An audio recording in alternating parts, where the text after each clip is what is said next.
Thank you so much.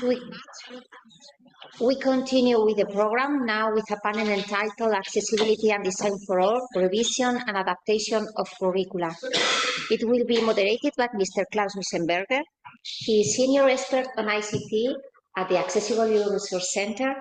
He works at the Institute of Integrated Study Johannes Kepler University in Linz, where he does research related to assistive technologies, accessibility and inclusion of people with disabilities, and the aging population. He's in charge of the services for students with disabilities at the Johannes Kepler University, what provides a very practical and user-centered research environment. This panel will focus on the intersection of accessibility and design for all within educational curricula. Experts will discuss the challenges and strategies involved in revising and adapting curriculum to meet the needs of diverse learners. The discussion aims to provide valuable insights and foster dialogue among educators, designers, policymakers, and advocates. Klaus, the floor is yours. Thank you very much, ladies and gentlemen. I said Klaus Wiesenberger, and in the session before I already wanted to jump up because I run since shocking truth is 1989. We started our service center at our university. My background is computer science, so we started at that time from the view of assistive technology, digital assistive technology, and digital accessibility, providing services to students with disabilities. Thomas Kuhn, a philosopher of science, about 60 years or even 70 years ago says, what is important is in the curriculum. Is accessibility in the curriculum? My question to you, did you learn at university about accessibility, inclusion? And there is, I think, a significant problem when accessibility, inclusion is accepted in society. UN Convention for the Rights for People with Disabilities, European Accessibility Act. But where do we develop the knowledge, the skills that people can implement it in practice? And that's what we would like to focus on in this session. How can we revise? How can we adapt curricula that we are able as a society to develop the skills, the knowledge, the know-how that we can implement accessibility and that we can build together a more inclusive society? We have three speakers, three interventions, which I do hope and which I'm sure will bring us into a very interesting discussion later on. It's Roberta Lully from the European Disability Forum, Frédéric Fauvet from the Thames and Rivers University in Canada, very early or still night in Canada, so we are looking forward to his presentation, and Dr. Matteo Zalio, a visiting researcher on inclusive design at the University of Cambridge. With this, I would like to introduce Roberta. She works for the EDF in the policy team. She is responsible for social policy projects like the one project she's going to present, the Athena project. She is actively involved in standardization, representing EDF in CENELEC and other Design for All activities for standardization. She was in the international cooperation team supporting the UN Special Rapporteur on the rights of persons with disabilities. And in the past year, she worked across Italy and UK on a range of diversity and inclusion projects for implementing actions advocating for diversity to prevent discrimination in every form, and so on and so on. I would like to stop here. I will not introduce the European Disability Forum because there is one person in the room who can do this much better than I. That's Roberta herself. Thank you, Klaus. Can I hand over to you, please? Thank you so much. Thank you for your introduction. Thank you for inviting me. I'm very glad to be here today, presenting, of course, Athena project, also to raise awareness on this important topic for us. As Klaus mentioned, I work for the European Disability Forum. It's an independent umbrella organization of persons with disabilities, and we advocate and campaign for disability rights by working closely with European institutions and agencies. We represent and we defend more than 100 million persons with disability living in Europe. And our motto was mentioned earlier, it's nothing about us without us, which means nothing without them, without persons with disability shouldn't be decided without them. And we try, well, we do actually, we ensure that at the European level, all the decisions concerning persons with disabilities are taken with and by persons with disabilities. How we do that? We track the European policy. We work with our members, more than 113 organization members around Europe. And we work on different policy files. So we work on employment. I give you some example, like health, standardization, political participation, education, and recently on higher education. We are running this project called Athena project in the last 2 years. It's funded by the European Commission, in particular by the Education, Audiovisual and Culture Executive Agency. Is under the Erasmus Plus program. We have an ambitious aim, I have to say, because this project aims to bring accessibility and design for all into higher education curricula by developing a set of recommendations on how to incorporate accessibility and design for all in curricula, but across different disciplines. EDF is leading this project, but we have also different university partners, like Johannes Kepler University Linz from Austria, Universitat Autónoma de Barcelona in Spain, European University Cyprus, and Masaryk University in Czechia. And also we have EURASHE, which is an European association of institutions in higher education. Before moving, providing you some key results of this project, the first key results, I just would like to say why we wanted this project, why it's important.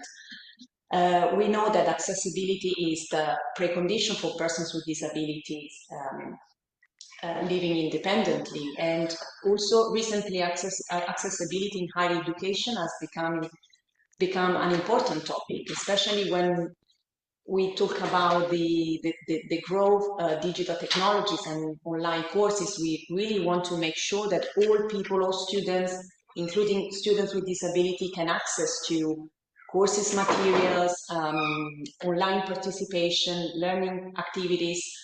But it's not just about access to digital materials and resources and tools. Is also about learning accessibility. It's also about teaching accessibility, and raise awareness on this topic. For us is extremely important. Why students should learn about accessibility and design for all? Well, there are students here today in the audience. I think you can learn accessibility and design for all because you can influence the world in which you live. You can advocate for inclusive practices. You can understand even better the challenges that persons with disabilities face every day. And this is really important, you can ensure that your creations are accessible because you will be the future professionals. Immaculata Plasencia mentioned this concept before, and it's really important. You are the future professionals, experts, researchers in different disciplines. And what we want is that these professions should have the right skills, the right knowledge on accessibility and design for all. The skills in order to design, implement, set up, integrate, and so on, accessible services and product, because accessibility is not, it benefits everyone, of course, people with disability, but the entire society. That's why we really believe that accessibility and design for all should be an integral component of the mainstream curricula, shaping professionals and experts. And when I talk about expert, I refer to architecture, civil engineering, audiovisual, this kind of domains, care and social sciences, politics, and administration. Why? Because accessibility and design for all are hardly taught at university, and also is a limited, really limited integration of those two topics in the education curriculum, and the professionals at all levels are not aware at all. Not at all. I mean, they're not really aware on the importance of accessibility and design for all in the curriculum. That's why we are implementing this project. It's called, as I said, the Athena project. We are different phases. The phase 1, the last year, we focus on curriculum analysis. We analyze some curriculum in different countries. This year, we are in the second phase. We run some focus groups with accessibility experts, curriculum developers, students with disabilities, and we co-created some recommendations. We are still in draft. I will present them briefly, but they are really in draft. And then the third phase is the dissemination. That will be from January to June. This is really important phase because we need to reach the key stakeholders. The first phase, as I said, we analyzed some curriculum. We made this curriculum analysis, and we identified first 7 different relevant domains, and then we analyzed them. The domains were education, arts and humanities, social sciences, journalism and information, business administration and law, information and communication technologies, engineering, manufacturing and construction, and health and welfare. We analyzed in this domain 28 curricula, 21 curricula in each country. And the results were really interesting, actually. We found that accessibility and design for all seem to appear, so they are there, but in limited ways and with different meanings. Overall, accessibility and design for all were portrayed with a significant variation across the different domains, and also they are combined with diversity topics like focus on social inclusion, diversity and human rights quite often, and focus on technology-enabled inclusion. We also, it was found also that curricula tended to emphasize the social diversity, not really occasionally recognizing the different dimension as a gender and migration, but addressed disability in the general sense, with a predominant focus on different particular disabilities, not really like a visual, hearing, and physical impairment. We have some specific funding for specific domains. So, for instance, the curriculum in education were focused really on assistive technologies and inclusive education. Arts and humanities, there was an emphasis on sensory accessibility, like subtitling, the audio descriptions. Social sciences is focusing on accessibility of communication and information and diversity inclusion. Business administration and law focus on equity, social justice, and diversity. And then also we have some different domains like ICT and engineering that really focus on user-centered design. And or for instance, in engineering, we had the importance of universal design in building environment or public transport. Health and welfare, the accessibility is really linked on the well-being of persons with disabilities, and tourism and services emphasis on physical accessibility. If you want to read more this report, you can download. It's quite long, but it's really interesting, and also they are funded for different countries by each country. You can download the transnational report on Athena website, which is athena.eu. We are, as I told you, in the second phase. We run the focus groups with on each identified domains. For instance, EDF ran the focus group on health and welfare.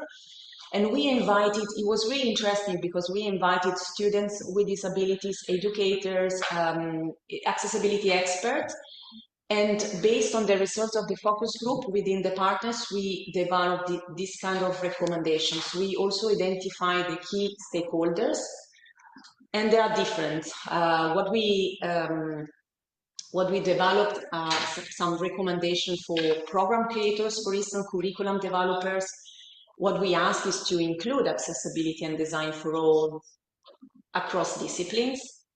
We involve different stakeholders in program design and implementation. Sorry, I just escaped one slide. Well, first of all, the first target could be the policymaker and governments. We discussed earlier in the first panel how it's important to involve also policymaker and the government.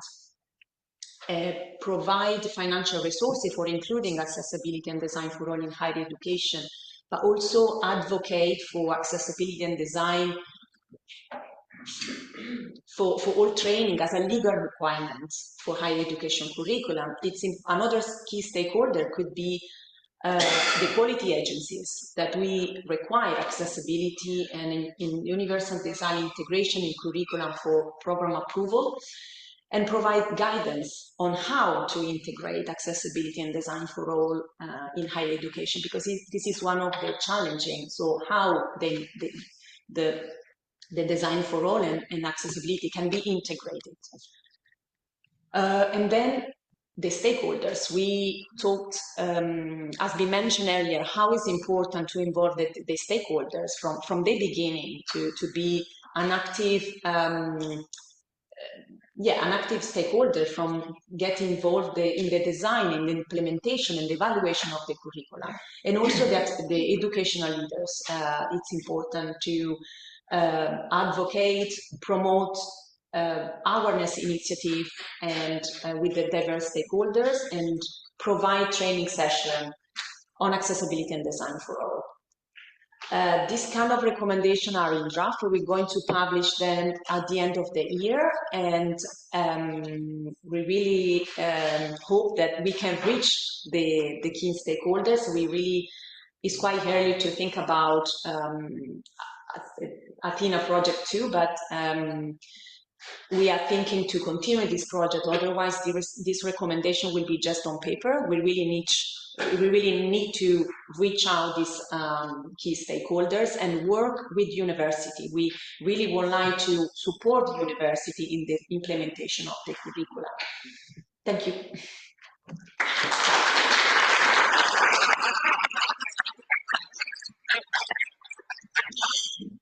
Thank you very much, Roberta.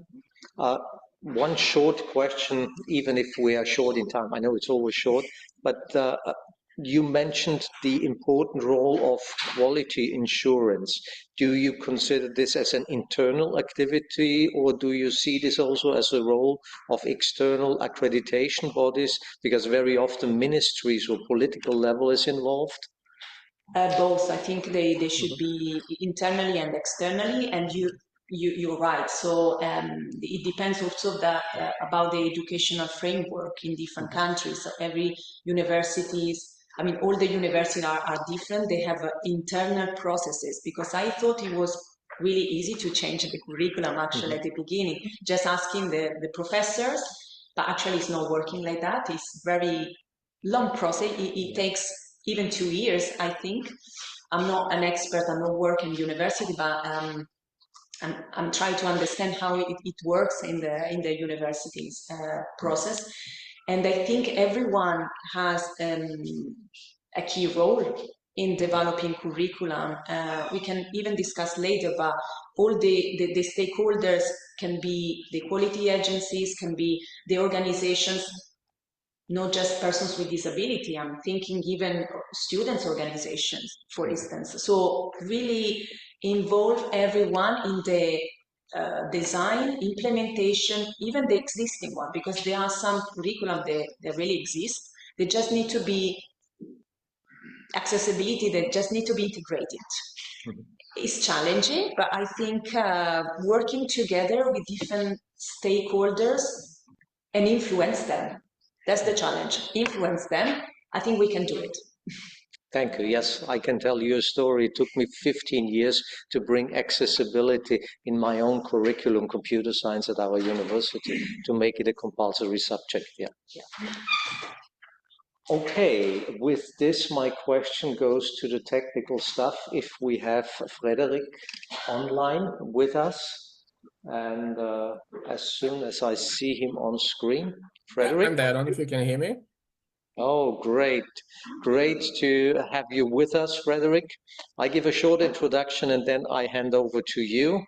Frederick Fauvet is an assistant professor in the Faculty of Education and Social Work at Thompson Rivers University in Canada.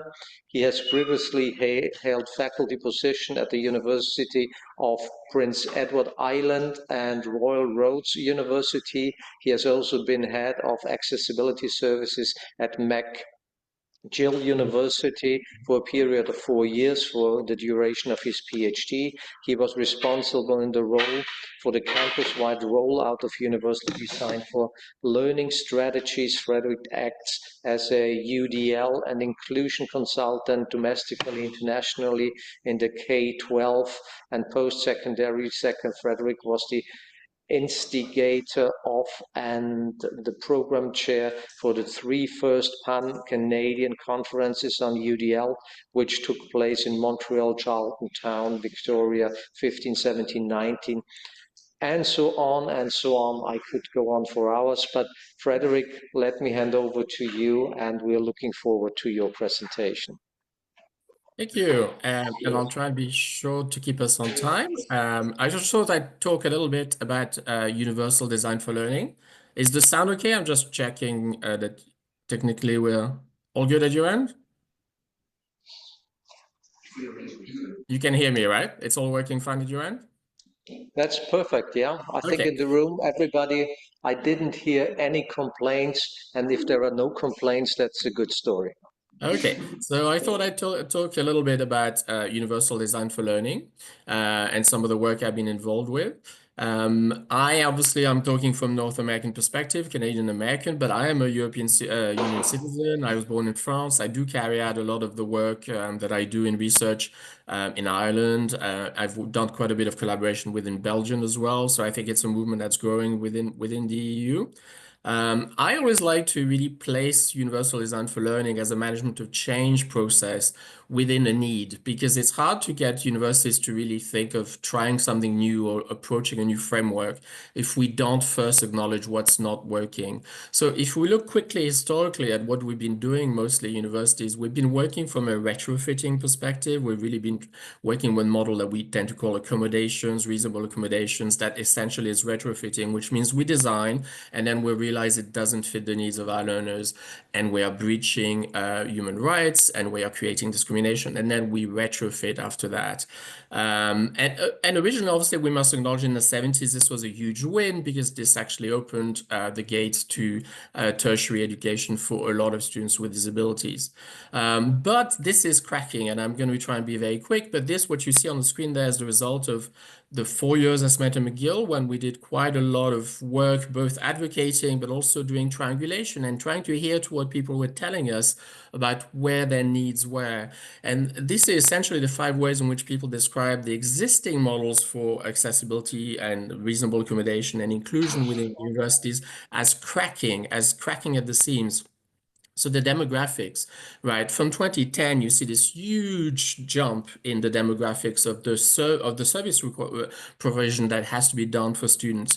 We've seen on certain campuses a 3-fold increase from 2010 to 2011. This has really never really stopped. The models were really designed for a tiny little group of students who were making it into tertiary, mostly with mobility impairment, visual impairment, hearing impairment. But now there's a huge body. I think University of Brighton has 10% of of its campus registered, fully registered with accessibility services. Now, where's that peak? We're not quite sure, but it represents a sizable amount of the population. Then an explosion in the diagnosis. I just listed the three traditional disabilities. Now, if you look at pie charts of the service request, it represents hundreds of different reasons why students may actually have issues with accessibility and access to learning. We also see a growth of the social model of disability, and a need, a pressure to say, well, we've talked about the social model, but how do we translate this into teaching practices? And accommodations don't do that, right? It's about changing the curriculum, changing the delivery of the curriculum, rethinking this from the inside, and realizing that we as the designer are the ones who create barriers, right? That it's not about learner exceptionality, it's actually about the way we design. Then there's also a pressing need for sustainable solutions. I'll be very quick, but these retrofitting cost millions, right? And we've often seen it as, oh, that solution that is easy. It's not easy, it's extremely costly, and it is not a sustainable solution, right? In the redesign the curriculum itself is going to be what makes it sustainable. And then lastly, the amplification of student voice. Students are more and more eloquent about wanting something different where that does not stigmatize them, does not ask them to go to a parallel system for that retrofitting, and allows them to access the classroom without being identified as different. To that, most of this work goes back to 2016. There's also been a huge societal change, and I think tertiary education are trying to catch up, with the Me Too, Black Lives Matter, trans movement, truth and reconciliation, and the traditional retrofitting does not work for diversity seen as a social construct than just as impairment. So this is where UDL fits in, and what is UDL? Essentially, it's the only framework around that is shifting people away from a deficit model or approach to disability, or a biomedical model, and it offers suitable solutions. It avoids this labeling and the stigmatization, and it's pertinent for diversity in the widest of sense. And in a nutshell, what does it do for instructors, service providers, administrators? It allows us to tackle what inclusive design is, which is very scary because many people in tertiary education feel that they are not designers, that they have no training in design, and they don't really know how to start. And I find that UDL is what provides people with easy first pathways into breaking down what they're trying to do and then starting to apply an inclusive design mindset to removing barriers in whatever interaction they are having with learners. Implications, and I'm going to be very quick here, we can discuss some of this in questions, but obviously funding, we've had tertiary educations that have been funded on the biomedical model. The money is linked to that diagnostic piece. So we are going to have to do a lot of rethink if we want UDL to work around the funding and changing our funding model. We also need a growth mindset, and you were all already talking about changing the curriculum. It is very difficult to support faculty into changing their approach to design and to delivery if we don't support them in adopting a growth mindset. And we don't necessarily always see much of that within our hierarchical historical institutions. We also need to know who's leading this, right? So reflection on leadership for UDL is important. It's not quite happened yet, although we have Richard Healy here, and they're doing a lot of work in Ireland around the charter and trying to get leadership to understand the implications. Finally, it's urgent that we have a multidisciplinary momentum here, because it's not just about faculty. We're going to be talking today about management of change. Every piece of the tertiary institution needs to be engaged with it. Service providers, people who support faculty, administrators, so they understand what the intention, etc. It requires a multidisciplinary involvement that we've not had so far. In terms of caveats, we have to be critical and just not positioning this just as a utopia. The scholarship hasn't kept up at the moment. We're still very much talking about UDL between the teacher and the students within the microcosm of the classroom. We have to start talking about UDL as a management of change for large and complex institutions. That strategic piece is missing in the scholarship. And also, we have tended to look at UDL in terms of the first-year undergraduate lecture hall being transformed and redesigned in terms of inclusive design. We have to look at how UDL permeates the supervisory relationship, graduate programs, alternate learning spaces such as labs, field placements, etc. That is still missing in the scholarship at the moment. And then finally, we are not yet linking UDL to the wider issues of diversity as a wider construct. And we still see a lot of people holding on to UDL in terms of just impairment disability. But it's actually quite a suitable model to look at a concern that you have in the EU, which is looking at diversity as, in terms of social diversity, cultural, linguistic, etc. And I think that's it. I'm leaving it there. But I do want to say very quickly that you were looking at already the curriculum, not just curriculum as delivery, but the consequence of changing curriculum. So who do we provide training to, etc. And I would say very quickly, we need to think about communities of practice. How do we spread this around? How we support student services and student affairs people in understanding that training is missing at the moment. And also to be explicit with students and to involve students themselves in the UDL process. So creating resources that are specific for students, workshop for students, making them an internal sort of stakeholder and having dialogue with them while we do this. So I'll leave it at that, and I'm sure we'll have time to tackle the rest in questions.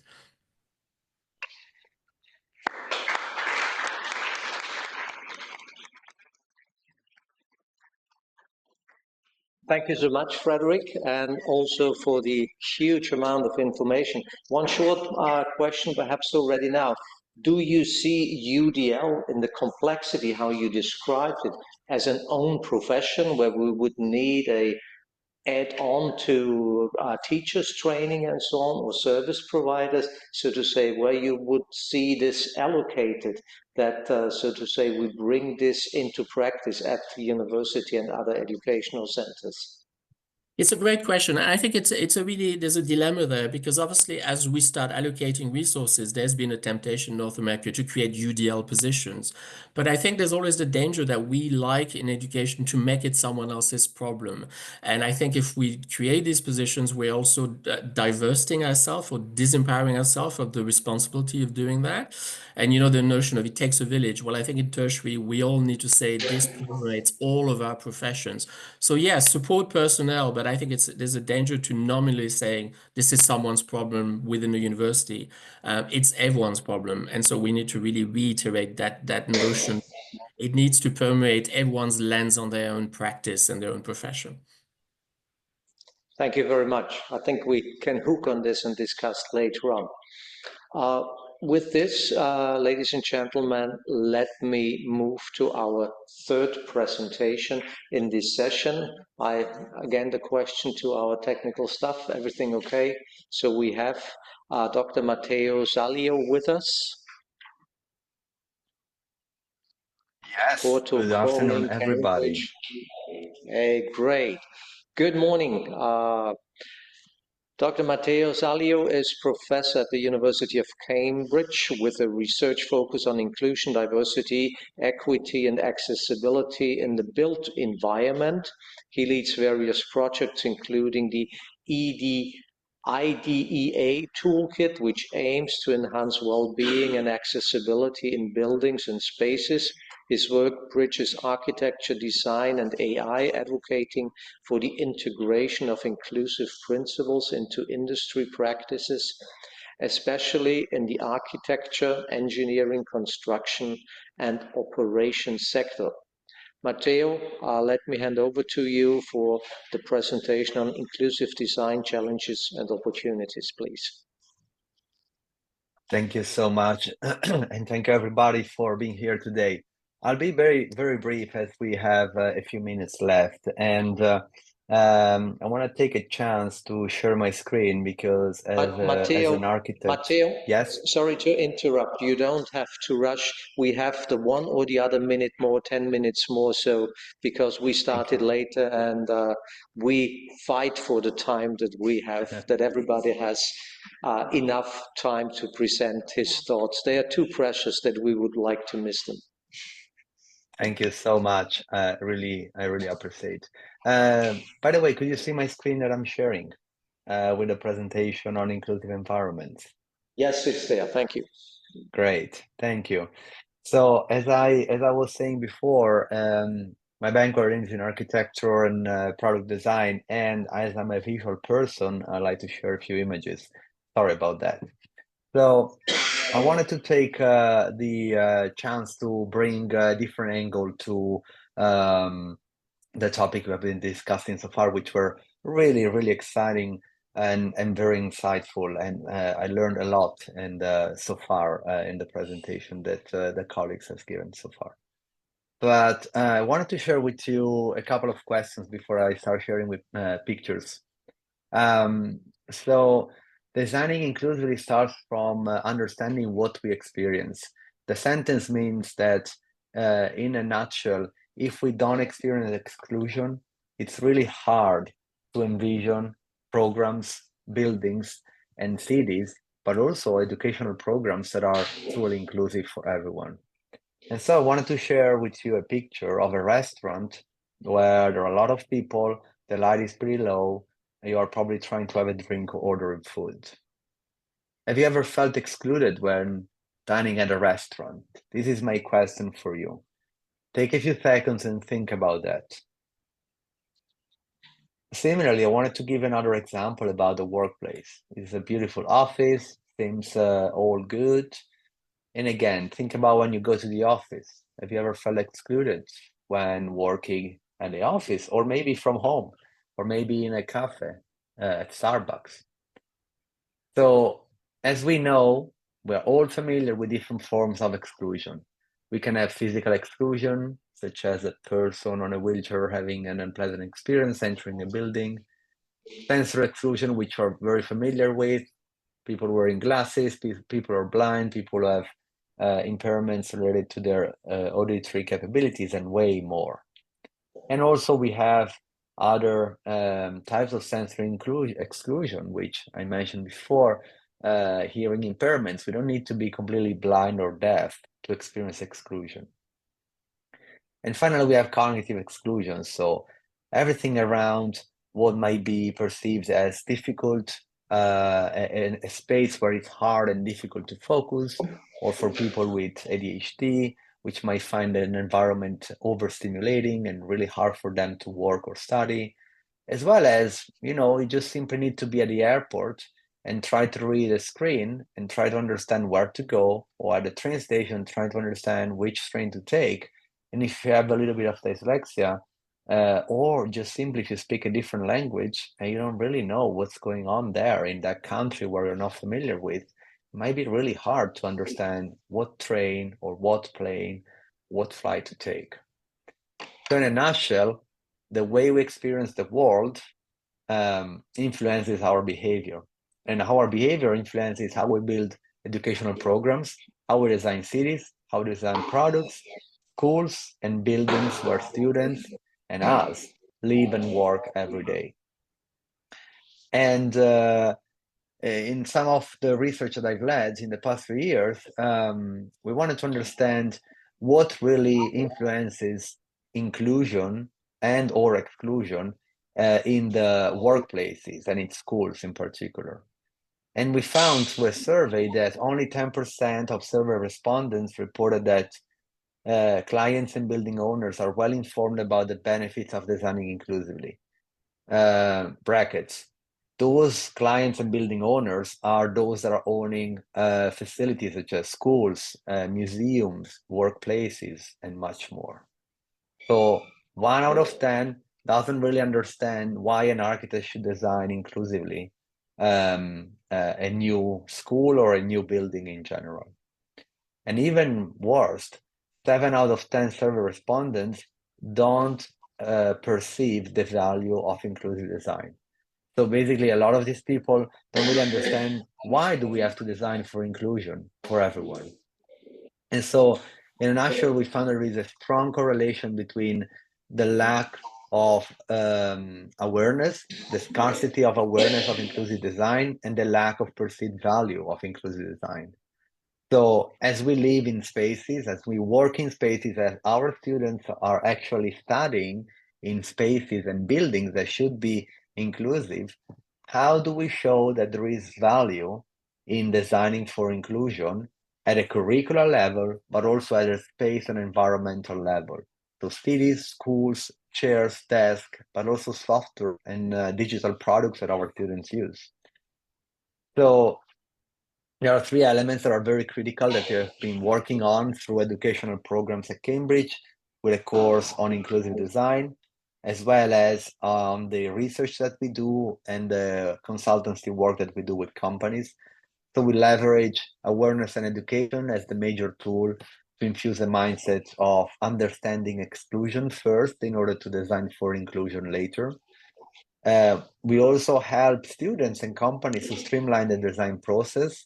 So we'll actually teach how to be inclusive designers from the start. And then we help companies to measure the social return on investment to understand when they are inclusive and when they design and build inclusive buildings, what is the return on investment, not only monetary, but also from a social point of view. How people feel, are they happier, are they more satisfied, are they more productive, do they learn better? So again, as I'm a visual person, I wanted to share with you a few images and a couple of slides, but I'm really open to answer any questions you may have. And thank you for your attention.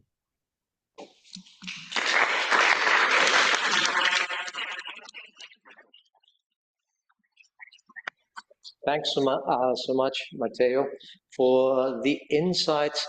A short question as the last. Social return of investment. How would you approach that, or what would be in practice? How could we measure the social return of investment? How could we present this, so to say, the evidence for learners with disabilities, but for the learning process in general? Do you have any experiences? Are there criteria which we could use?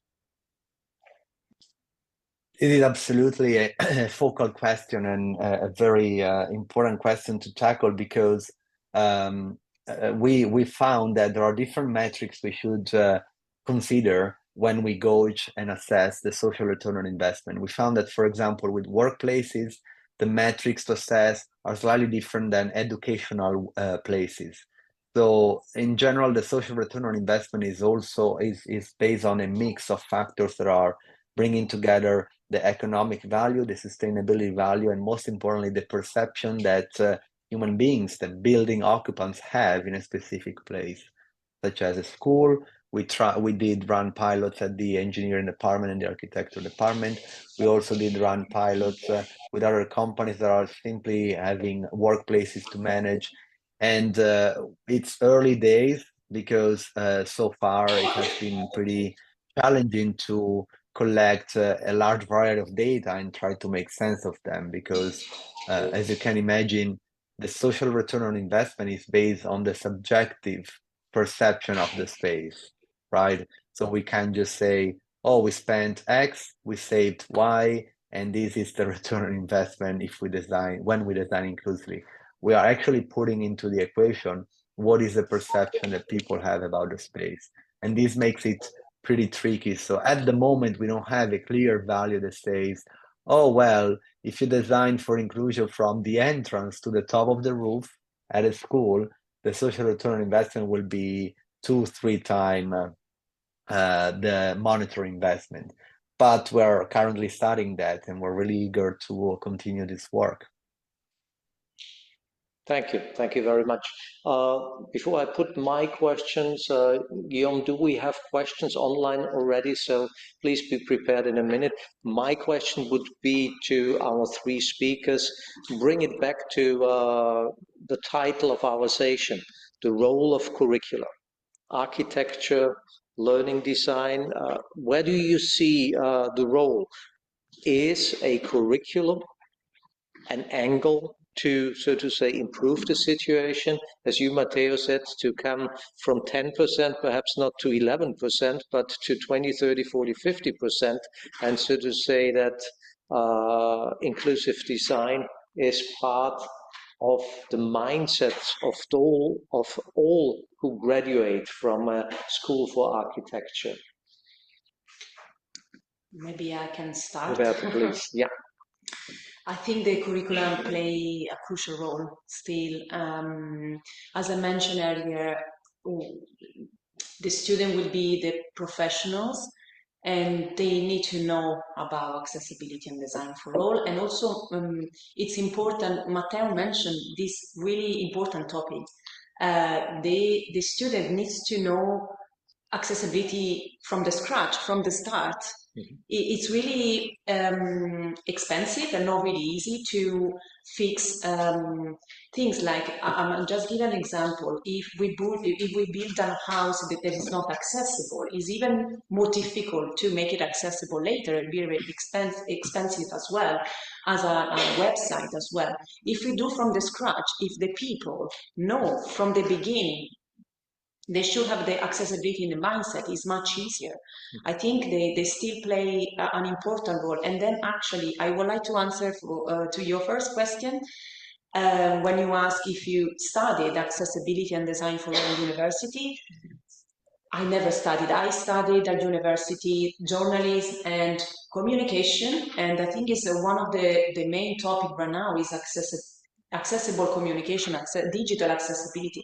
I never ever studied accessibility. I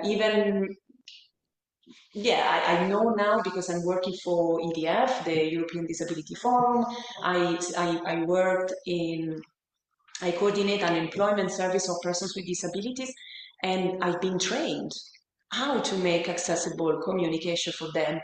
And I was advocating the employers how to make accessible the job description, for instance. I think it's extremely important that the student know about that from in different disciplines. It's not just about architecture or like let's say material creation. It's also providing accessible healthcare services. When we ran the focus group on health, it was really interesting because all the professors that we involved, they said immediately, our curriculum is extremely accessible, but the topic wasn't that. It was about teaching accessibility. And also some students, the question from them were, well, why I should teach accessibility if I'm teaching health? So it's really, they don't really know the importance of, even know the difference between social model of disability or medical model of disability, how you can provide a human-based approach services to people with disability if you know the concept of social model, human rights, medical model, the UNCRPD. So they are important topics, I think, to be addressed in the curriculum in different across the different disciplines. Thank you. Frederick, Matteo, anything to add here? Definitely, I would jump in. I would say that the danger, I think, within tertiary is that we are content experts. So if we're looking for the perfect part of the curriculum where this fits, we are probably going to marginalize it to disability studies sort of issue or physical engineering, etc. But in fact, this should permeate all courses. What I think is encouraging in North America is we are starting to see every sort of discipline and practitioner start their course by saying, I'm engaging with a reflection about UDL and how to make this course more inclusive to you. And there's then this process of modeling. If the students literally see the instructor actually engaging with this reflection, explain their process, explain what strategies they've taken, we see it dribble down. Now, how do we get to this point? Well, there's been a lot of attempts in Ireland. We have a UDL badge, which is being spread out across disciplines. I think in North America, we're seeing a lot of models around communities of practice where you grow that awareness and that knowledge across disciplines through collegiate sort of dialogue, etc. I think eventually we have to tackle the problem of the strategic challenge of how do we deal with PD in tertiary education? If we want to spread the model and want everyone to gain that awareness and gain a basic mastery in what inclusive redesign is, we need to actually start thinking about who leads this, right? And then there's the big battle at the moment, I think, is it top down? Is it in terms of a mandate or a mission statement? Is it bottom up? Is it through grassroots that we get everyone to take ownership of this? But I think it cannot, there's a real danger in trying to say there's part of the curriculum which, in terms of content, is going to spread this around. I think it has to be something that we see model in every course. I think the other thing which is difficult is that we have to accept that it is not an easy thing, a redesign within teaching and learning. And so it's okay to have to see all these instructors battling and thinking live in front of you and saying, I'm not quite sure how this goes, but I'm trying it. And it's part of that organic process of change. And we're seeing more and more of this in North America. So I think it's encouraging that we'll see it spread in tertiary globally around the world. Yeah, I just wanted to echo both of you just to stress out the concept of interdisciplinary integration. We found that, for example, in terms of education on accessibility and inclusion, we established a partnership between the engineering department and the architecture department at Cambridge, because you might probably not be aware, at the Engineering Design Center, we worked together with Professor Clarkson back in the days to establish inclusive design as one of the top curricula in the engineering department. In architecture, we actually improved all this process by bringing inclusive design within the curricula recently, also with a new master's in design. And so we found that this interdisciplinary collaboration was really, really fruitful, because it helped basically two departments to boost the curriculum on accessibility and inclusive design. And students have been really, really positive about the courses. There has been a lot of interest, a lot of also research that came through with other companies that have been interested in exploring more. And so I think this was an aspect that I wanted to mention. So interdisciplinary integration between different departments or different schools is really important. And ultimately, as you have said before, mandatory modules on accessibility. We are lucky enough that we are embedding in the first year of every program at the architecture department a course on inclusive design and accessibility. So it's really the first step to make sure that students are really aware of the diversity of stakeholders that we'll have to deal with in the future when they design and build buildings and cities and products. These are very much design-oriented curricula, but I think it might be also, applicable in different areas and different subjects as well in different universities. Thank you very much for the insight, and I think very, very valuable to be shared across to learn from the model. Can I give the floor to the audience and online questions if you have some, Guillaume?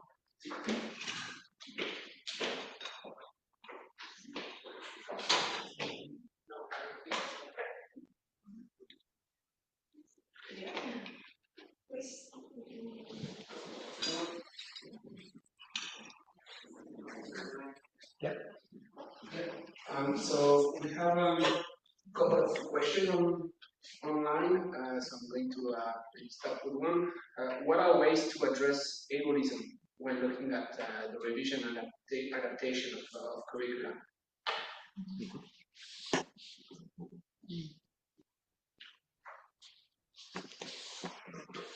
Ableism in the curriculum. I think if I could start answering, I think this is an issue which goes with the subject generally.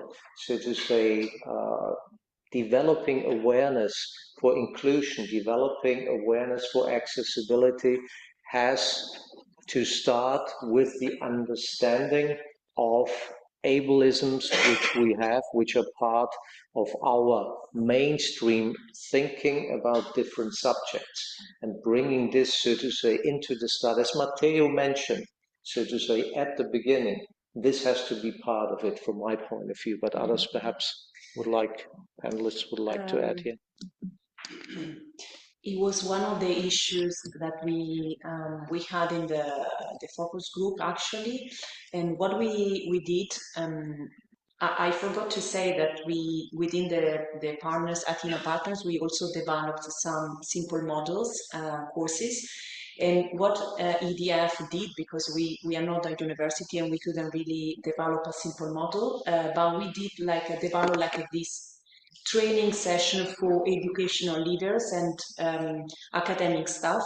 And in this training, there are different kind of sessions, and one of those is, for instance, the languages that they can use, train the academic staff on the different kind of disabilities, basic knowledge on how to use the right languages based on the human rights approach.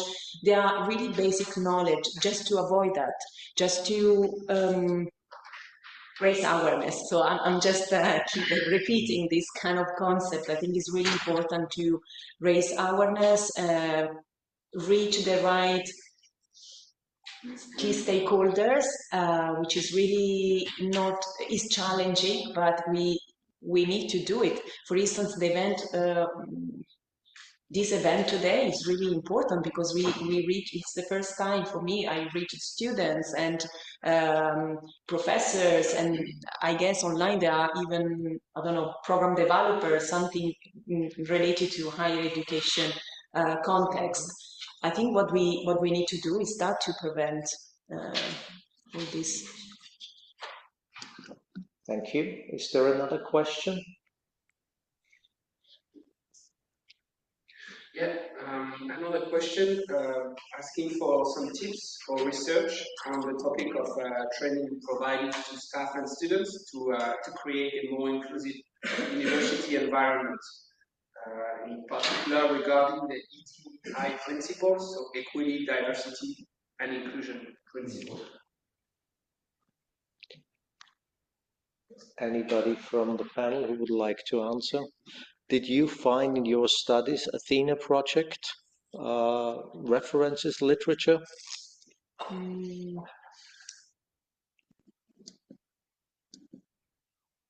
No? Yeah. I think with the question you raise a key issue that there is a lot of research needed in understanding, and so to say that we find models, good practices which could help us to transfer and to implement a more inclusive, designed for all learning and teaching environment at our universities.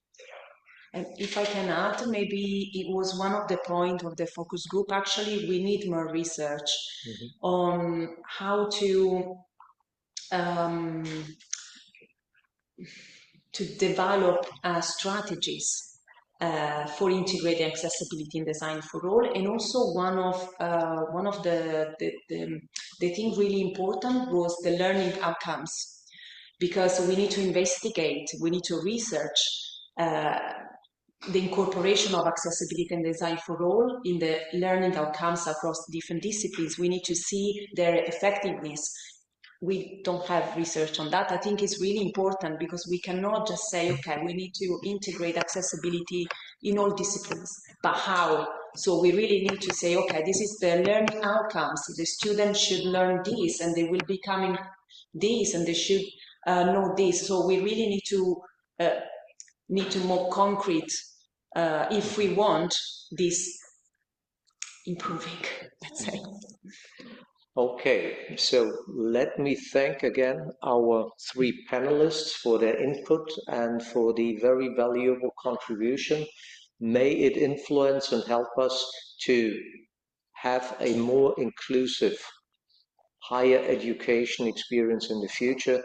The curriculum might be one, that's my learning outcome, might be one angle which we could use, but in the end, the curriculum is condensed and is a consequence also from a culture which starts at top level, developing a strategy, providing the resources, and that every stakeholder in the context of university or higher education takes over its role from students bottom up, but also the role of students with disabilities to give the guidance which is needed for the teaching, for the administrative, for the organizing stuff, that we come one step more forward and, quoting again, 10%, raising it up to 100% in the future.